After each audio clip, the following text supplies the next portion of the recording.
Assalamualaikum warahmatullahi wabarakatuh. Alhamdulillah ala ni'matil iman wal islam wa haqqaqal huda ala man ihtada liyafuza fawzad dunya wal yaumal akhirah. Fasyahadatu lillahi wahdahu la syarikalah wa la ma'budu siwah wa asyhadu anna Muhammadan abduhu wa rasuluhu la nabiyya wa la rasulah ba'dah. Wa salawatullah wa salamuhu ala Muhammadin nabil mustafa wa alihi wa sahbihi wa mawala. Amma ba'du. Begini, ayat tadi yang dibaca oleh Qori maupun oleh Amir Daulah tadi memang itu termasuk bagian pentingnya ada praktek pada setiap tahun di bulan Sa'ban diadakan silaturahim tahunan, tidak di bulan lain. Karena masalahnya kalau menurut sabda-sabda Rasul, bagaimana sahabat-sahabat mempraktekkan bulan suci Ramadan dengan saum itu sucinya bukan cuma suci dalam pengertian dari najis, tapi sucinya itu suci lahir dan batin. Maka semua orang yang awam maupun yang intelektual paham kalau bulan Ramadan itu disebut bulan suci. Nah itu pokok. Bulan suci ini kalau kita masuki dengan tidak ada kesucian lahir batin, ya sepertinya langkah awalnya saja sudah kurang tepat memasuki bulan suci, bukan dengan kesucian lahir dan batin. Tidak cocok. Rasionalnya cocoknya memasuki bulan suci dengan kesucian hati lahir dan batin. Nah, maka tidak boleh ada silaturahim tahunan kecuali kalau sudah mau menghadapi bulan suci Ramadan. Maka keputusan ulil amri harus setiap tahun mengadakan silaturahim tahunan itu di setiap wilayah pada bulan Sa'ban untuk memasuki Ramadan. Rasulullah SAW juga kalau orang yang dalam bulan Ramadan hatinya masih penuh dengan hasad, dengki, ghibah, nyaci maki orang, ya tidak ada gunanya lapar dan haus itu, karena tidak suci, tidak bersih hatinya. Jadi sekarang supaya karena waktunya singkat, poinnya kita sengaja kumpul di bulan ini untuk memasuki bulan suci Ramadan itu supaya kita menyatakan diri, minta dicatat sama malaikat bahwa seluruh warga khilafah, baik dari pengurusnya dari tingkat kemasulan sampai tingkat pusatnya maupun umatnya yang ada di seluruh kemasulan yang ada dimanapun, baik dia hadir ke sini dengan kemampuannya ataupun yang berhalangan hadir ke sini, kita nyatakan kepada Allah secara resmi, secara struktural dari pusat, secara struktural resmi kita lapor kepada malaikat-malaikat biar dicatat, biar Allah menerima catatan yang sebenar-benarnya ini kita kehendaki supaya diridhoi Allah, yaitu bahwa pada hari ini secara resmi semua orang yang beriman, saudara kita seiman di dalam Khilafatul Muslimin ini, tidak ada satu pun di antara mereka, baik putra maupun putri, baik bapak-bapak maupun ibu-ibu, yang masih terganjal di dalam hati, yang masih rasa kurang senang di dalam hati. Semua sudah kita bebaskan, kita buang semua, sehingga kita betul-betul hati kita tidak ada lagi benci-membenci antara satu sama yang lainnya, apapun kesalahan yang dilakukan selama 1 tahun ke belakang itu. Nah, pernyataan ini mau kita nyatakan kepada malaikat biar dicatat sama malaikat, nanti kita mati ada betul. Tapi jangan sampai terjadi seperti yang pernah saya dengar, barangkali tidak ada yang di sini kejadiannya, tapi pernah saya dengar ada ibu-ibu bilang begini, saya waktu kita menyatakan secara resmi oleh khalifah itu suruh minta maaf bersalaman itu, sebenarnya saya terpaksa, tapi masih benci aja saya sama orang itu, katanya. Wah, jangan sampai begitu, berarti kita bohong. Nanti Allah bilang, dia itu pembohong itu, ya bagaimana? Itu yang perlu. Maka sebelum kita menambah hal-hal yang lain itu dulu, supaya benar-benarlah kita yakin bahwa tidak ada jalan keselamatan kecuali dengan beribadah, karena wa ma khalaqtul jinna wal insa illa liya'budun. Beribadah dalam bulan suci ini harus dengan kesucian lahir dan batin. Maka kita akan saling memaafkan secara resmi, secara struktural. Yang hadir maupun yang tidak hadir, secara resmi kita sudah tidak ada lagi ghillan antara satu orang sama yang lainnya. Itu satu. Kemudian kenapa sih mesti kehalifahan? Apa yang lainnya tidak bisa tak? Nah, kehalifahan itu sistem. Kita ini adalah manusia. Yang pertamanya namanya Adam. Adam itu manusia pertama. Allah diberi akal kepada kepada Adam itu belum nabi, kepada Adam itu diberi akal manusia. Tidak diberikan akal itu kepada malaikat, kepada binatang secara sempurna, enggak ada. Akal-akal yang pantas-pantasannya saja. Tapi kalau manusia ini akalnya itu hebat betul, dan tidak ada makhluk yang hebat akalnya selain daripada makhluk yang disebut manusia. Untuk itu manusia Adam ini akan disuruh mengatur alam ini, mengatur bumi ini dengan aturan Allah yang menciptakannya. Sebab kalau mengatur sesuatu tidak dengan ajaran yang menciptakan sesuatu, ya sesuatunya rusak. Kalau Toyota diatur dengan aturan bukan aturan pabriknya, bikin sendiri. Kalau panas mesinnya dikasih es, ya rusak. Karena apa? Cara yang bikinnya bilang kalau panas mesinnya ya diistirahatkan, bila perlu turun mesin bawa ke bengkel. Tapi kita bilang udah kasih es saja, ya nggak bisa, rusaklah. Maka kita tanpa aturan yang menciptakan alam semesta ini, tidak mungkin alam semesta ini selamat, mesti hancur, mesti rusak. Nah, maka Nabi Adam diangkat oleh Allah menjadi khalifah fil ardi. Ini bukan Nabi Adam lagi, lupa, bukan Nabi Adam, manusia itu tadi diangkat menjadi khalifah fil ardi. Inni ja'ilun fil ardi khalifah. Setelah jadi khalifah untuk apa? Untuk mengatur, menoto bumi ini dengan ajaran yang menciptakan bumi seisinya supaya selamat.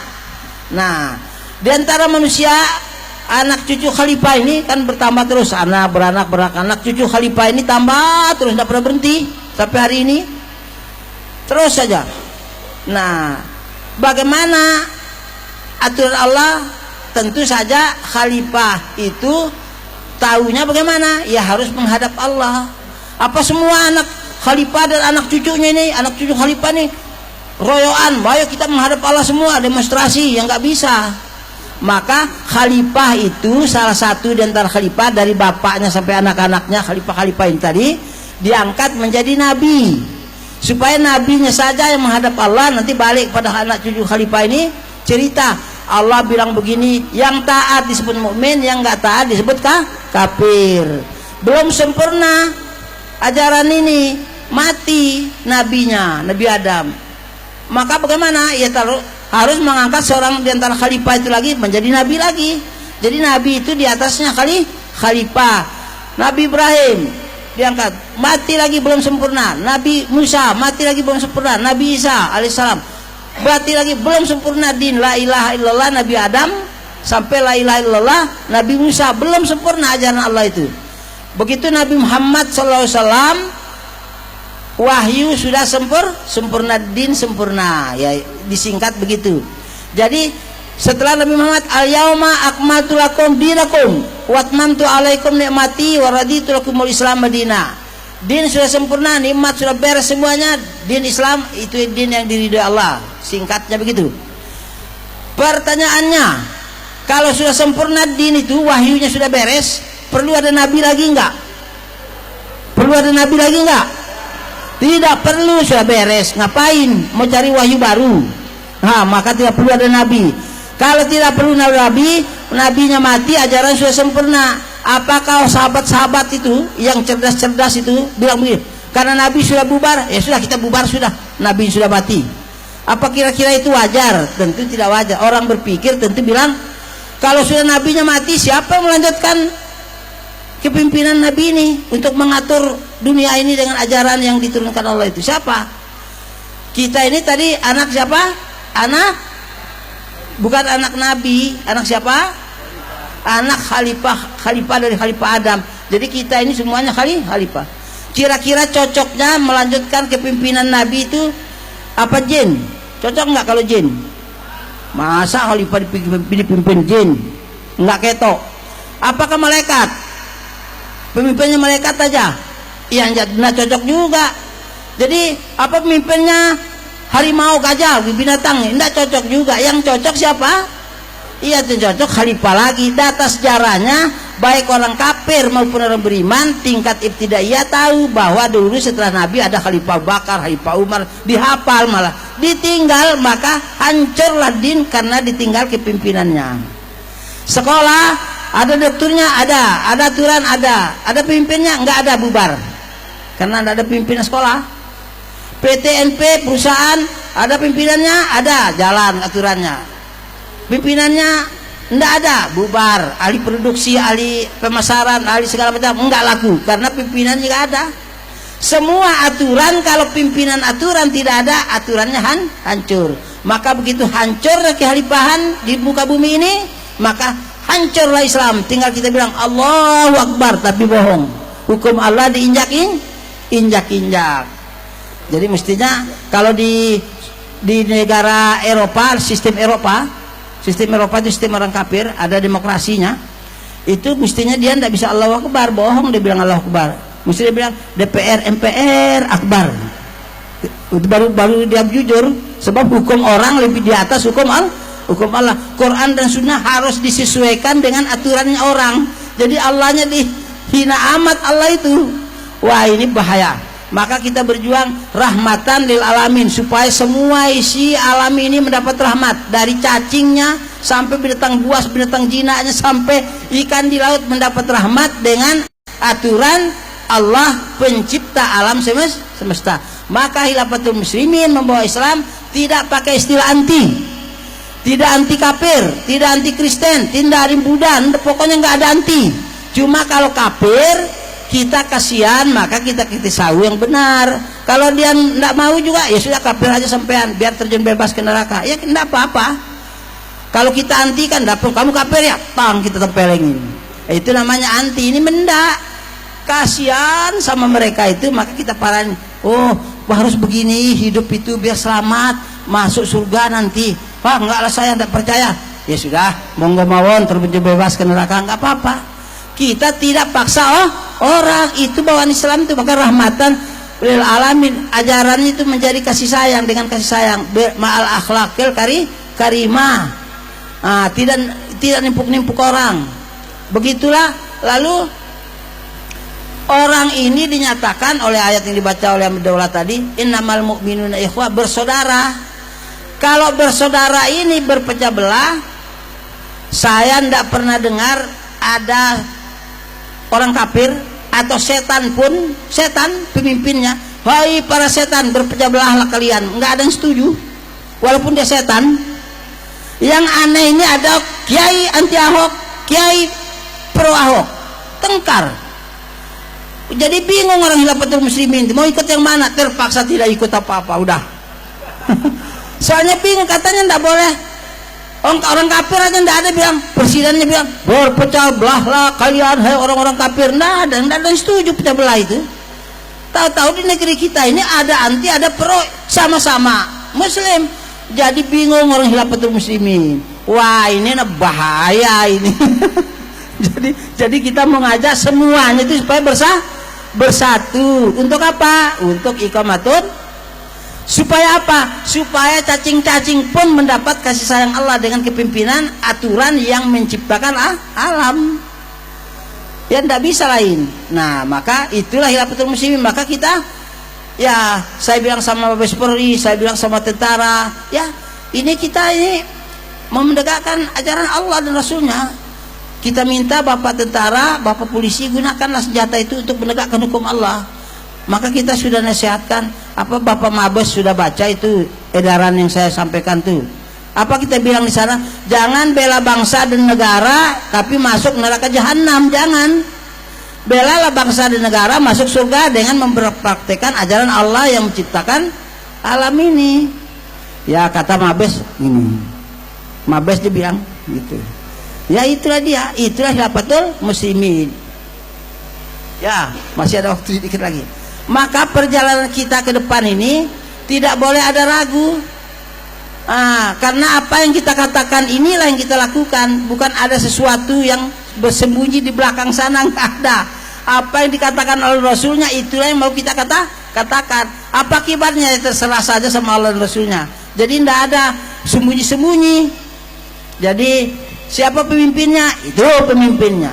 Siapa wakilnya, itu yang wakilnya. Siapa ini, itu orangnya. Ya, ada semua jelas. Apa ajarannya? Ini ajarannya. Mau menegakkan apa? Mau menegakkan syariat Islam. Ya, syariat Islam itu apa? Menegakkan hukum Allah pencipta langit bumi ini dan Rasulnya sebagai utusan Allah, untuk supaya isi bumi ini, makhluk seluruhnya mendapat rahmat kasih sayang Allah.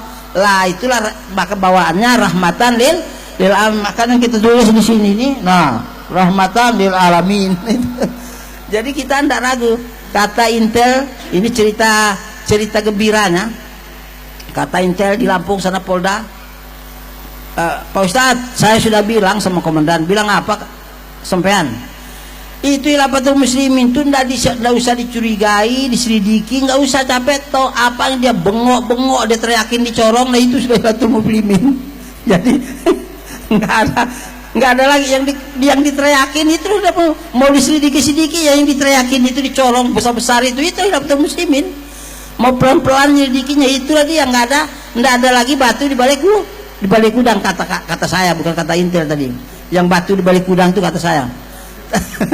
Jadi tidak ada lagi. Kalau batu di balik gudang kan ketok batunya, udangnya juga ketok kata orang Jawa, kelihatan. Tapi kalau udang di balik batu mungkin tidak kelihatan udangnya. Tapi kalau batu di balik udang semuanya kelihatan. Zaman sekarang itu tidak ada yang bisa sembunyi. Maka Islam itu datang dengan jelas. Ini maksudnya, ini tujuannya. Kita mengharapkan. Anda setuju, alhamdulillah, kita bersyukur. Anda tidak setuju, itu tidak apa-apa juga. Yang penting kita merdekakan Anda untuk melaksanakan ajaran yang Anda yakini. Hai orang Kristen, merdekalah kamu, laksanakan Injil 100%.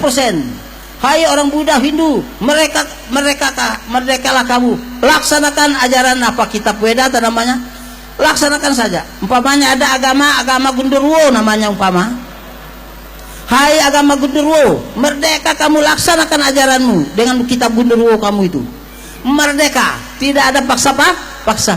Jadi orang kebinekaan bangsa Indonesia bisa dijamin karena sadar, karena merasa semua merdeka. Tapi kalau dipaksa, awas, wah itu dipaksa-paksa, diancam-ancam, tidak sadar. Keragaman bangsa Indonesia bukan bersatu karena sadar kalau dengan aturan ini bikin-bikin, tapi bersatu karena terpaksa. Maka menjaganya itu gawat terus, sebentar ini sebentar itu, payahlah. Tapi kalau dengan hukum Allah, orang Kristen merdeka, kita merdeka melaksanakan Kristen. Sebab semua agama apapun namanya, tidak ada agama bilang tempelenglah orang, colonglah duit orang itu, bunuhlah manusia. Enggak ada. Semua agama itu, walaupun agama Gundurwo namanya, mesti berbuat baiklah kamu, mesti begitu. Jadi merdeka semua. Jadi dengan kesadaran kita bersatu. Nah, pelopornya innamal mu'minuna ikhwatun. Kalau pelopornya innamal kafiruna ikhwatun, ya nggak bisa. Harusnya innamal mu'minuna baru bisa ikhwatun. Lah kalau munafikun enggak bisa, harus orang-orang yang la ilaha illallah Muhammad Rasulullah secara konsekuen dan bertahan dengan mati dari situ, hidup dari situ. Maka orang dulu itu, kalau kata bahasa Arab itu bahasa daerahnya orang sana, kalau dia bilang asyhadu alla ilaha illallah wa asyhadu anna Muhammad Rasulullah, ngomong begitu, sebelum dia ngomong besok mau pergi menghadap Nabi, mau mengatakan itu orang itu bahasa daerahnya, orang bahasa kampungnya orang Arab tuh. Dia sudah hitung-hitung, waduh, kalau saya bilang begitu berarti saya akan hidup dengan ajaran Allah dan Rasul yang saya sadati itu sampai saya mati. Semua ajaran di dunia ini, ajaran siapapun dia, kalau tidak sesuai dengan ajaran Allah dan Rasulnya, saya tidak mau. Konsekuensinya begitu. Wah, bagaimana aturan yang ditinggal nenek moyang ini? Kita telah mendapat aturan leluhur kita, kata orang jahiliyah zaman dulu itu. ini tidak akan ditaati oleh orang-orang yang mengaku bersyahadat itu, karena kalau nggak cocok dengan ajaran Allah dan Rasulnya, dia tidak mau. Dia hanya akan hidup sampai mati dengan ajaran yang dia syahadati itu, yaitu ajaran Allah dan Rasul. Yang anehnya sekarang ini, itu orang Arab dulu begitu, sebelum dia berangkat, belum keluar rumah mau bersyahadat, jadi sampai begitu diucapkan, begitulah tekadnya. Maka orang kafir-kafir jahiliyah itu, siapa yang ikut bersyahadat ya? Wah, Bilal semalam kemana? Hilang dia. Wah, pergi syahadat itu, mengakui asyhadu alla ilaha illallah. Ayo cari, panggil, gebuk, gitu. Kalau kita banyak-banyak la ilaha illallah lain, banyak tambah besar bungkusnya, bukan kena gebuk, karena tidak konsekuen. Masa sudah 40-50 tahun bersyahadat belum ada tekadnya, saya akan hidup dengan ajaran yang saya syahadati itu, Allah Rasulnya, sampai saya mati. Dan semua aturan apapun dia, kalau tidak sesuai dengan Quran hadis, saya tidak mau. Tekadnya sudah 40 tahun belum ada. Sahabat itu belum lagi bersyahadat sudah tekad duluan. Jadi inilah akhirnya jadi pengecut. Ya, maka saya bilang dengan tentara yang datang ke kantor pusat, wah, kalau tentara datang ke kantor pusat, saya senang betul. Kata komandannya, ya rakyat juga tuh Pak, kata, iya rakyat juga senang, cuman saya bilang rakyat ini banyak pengecut, sebab tidak punya bedil, takutlah ditahan oleh tentara, oleh polisi. Jadi saya kalau datang polisi, tentara itu lebih senang, tapi senang juga sama rakyat, tapi sama polisi, tentara lebih senang lagi, sebab senjatanya itu kan pengen diajak untuk digunakan masuk surga kan, masuk surga neraka. Ya kata, ya surga lah Pak Ustaz. Nah, makanya saya bilang kita sholat Allahu Akbar karena kita pengen masuk surga.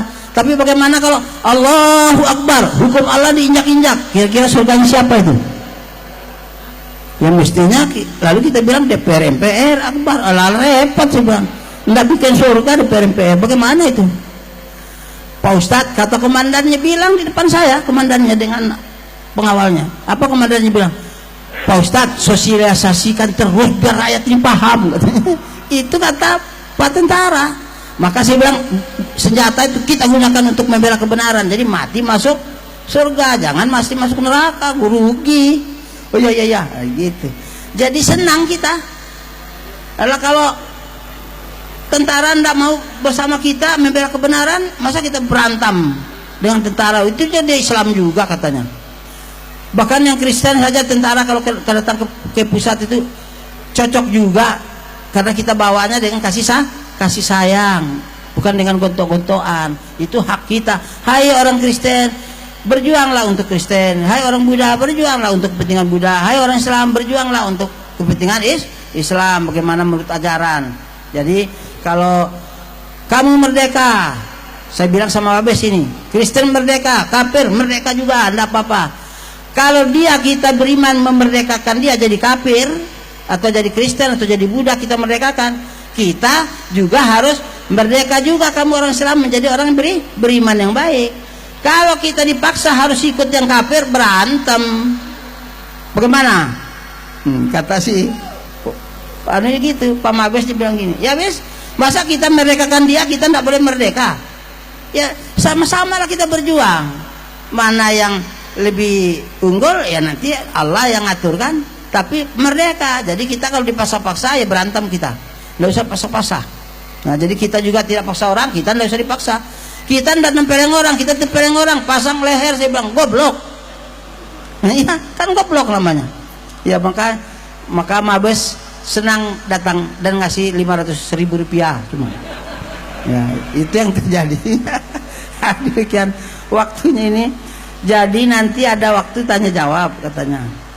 Jadi yang penting satu poin tadi belum kita laksanakan, komentar-komentar nih, bahwa kita bersatu itu bukan cuman karena dalil, tapi betul-betul yang tidak bersatu itu tidak ada yang tidak setuju bersatu kecuali orang gendeng.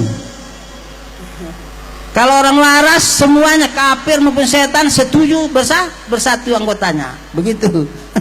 Jadi yang sekarang kalau bawa kepada Quran hadis tidak bersatu itu ancamannya mlebu neraka, masuk neraka. Jangan main-main. Bersatu ndak bersatu ndak masuk neraka masih bagus. Tapi kalau ancaman Quran Sunnah masuk neraka kan repot ini. Mati sekali. mati dengan keberanian, mati pada waktu ajalnya tiba. Mati dengan takut, pada waktu ajalnya tiba. Jadi menjadi pengecut, mati juga pada waktu yang ditetapkan. Menjadi pemberani, mati juga pada waktu yang tentukan. Tidak ada gunanya takut mati kan? Jadi tidak usah takut mati. Jadi warga Hilafatul Muslimin tidak ada yang takut mati.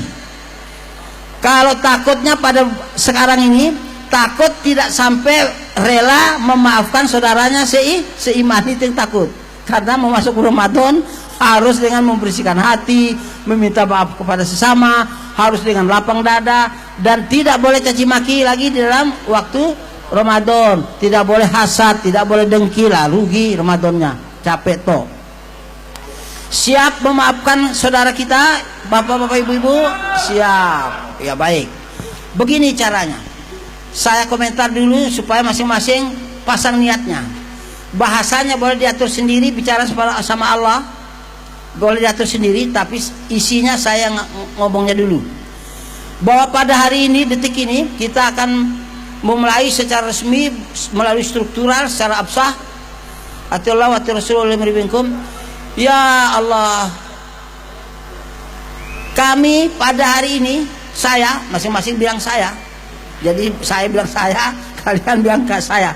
Saya dengan saudara saya yang seiman, ya Allah, tidak ada lagi kesalahan apapun besar atau kecil telah saya maafkan, dan tidak ada lagi salah seorang di antara saudara saya yang saya masih benci dalam hati saya.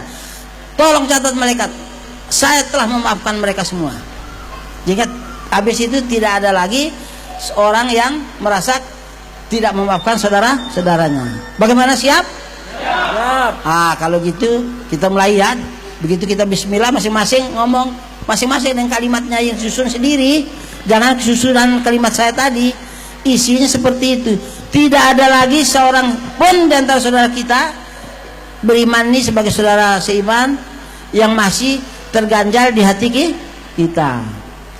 Baik, kita merenung mulai dengan Bismillahirrahmanirrahim. Bismillahirrahmanirrahim.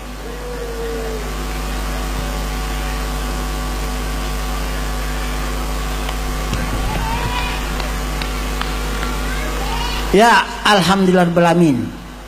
Jadi, apakah masih ada yang ganjal di hati? Ada. Kalau saya ditanya oleh saudara kita ini sekarang ini ditanya, Mas, Khalifah, ada ndak yang salah seorang yang Khalifah benci di antara sekian puluh ribu warga dan simpatisan khilafah itu?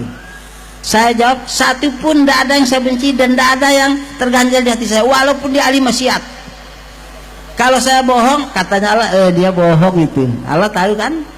Kalau saya jujur, Allah juga tahu, dia jujur tuh ngomong. Nah sekarang saya bilang, tidak ada lagi satu orang pun di muka bumi yang menjadi warga khilafah saudara saya seiman yang saya benci. Mau dia ahli maksiat mau tidak, itu urusan dia maksiatnya. Tapi sudah saya maafkan semua kesalahannya secara pribadi kepada pribadi. Jadi salah pada Allah, tanggung jawab sendiri. Begitu. Ibu-ibu juga begitu? Wah, ada berat rupanya ibu-ibu. Wah, ini ke bapak-bapak sudah semua? Sudah. Wah, ibu-ibu ada 5 orang. Saya khawatirnya saya dulu itu terpaksa itu. Tapi masih jengkel saya sama dia, kata, wah ini ndak beres, harus istighfar banyak-banyak. Ibu-ibu bagaimana, sudah bisa lihat belum? Sudah? Oh ya, agak ramai lumayan. Oh rupanya tadi lagi sibuk bazar apa-apa itu. Baik, nah paslah waktunya 30 menit ini. Ya sudah, lebih kurangnya mohon maaf. Dan mudah-mudahan kita betul-betul bisa mengamalkan ajaran Allah ini mastatotum dengan betul-betul senang, bukannya dengan susah mengamalkan ajaran. Senang, dan kita ajak orang lain sebanyak mungkin menjadi saudara kita. Sehingga dengan iqamatuddin itu tidak bisa tanpa jamaah. Kalau mau sholat mau puasa nggak usah jamaah, ke hutan-hutan di kali sana sholat sendiri, puasa sendiri, di situ bisa. Maksudnya kita berjamaah itu untuk menegakkan ad-din, memberlakukan syariat, bukan untuk sholat puasa. Kalau puasa sendiri di gunung juga bisa, nggak usah jamaah. Sekali lagi, berjamaah adalah supaya kita mampu menegakkan syariat pembuktiannya dalam kehidupan nyata di permukaan bumi ini. Itu berharap ridho Allah. Tidak. Demikian, kurang lebihnya mohon maaf. Wa aqulu qouli hadza astaghfirullah li wa lakum lisa'il muslimin muslimat. Alhamdulillah. Assalamualaikum warahmatullahi wabarakatuh.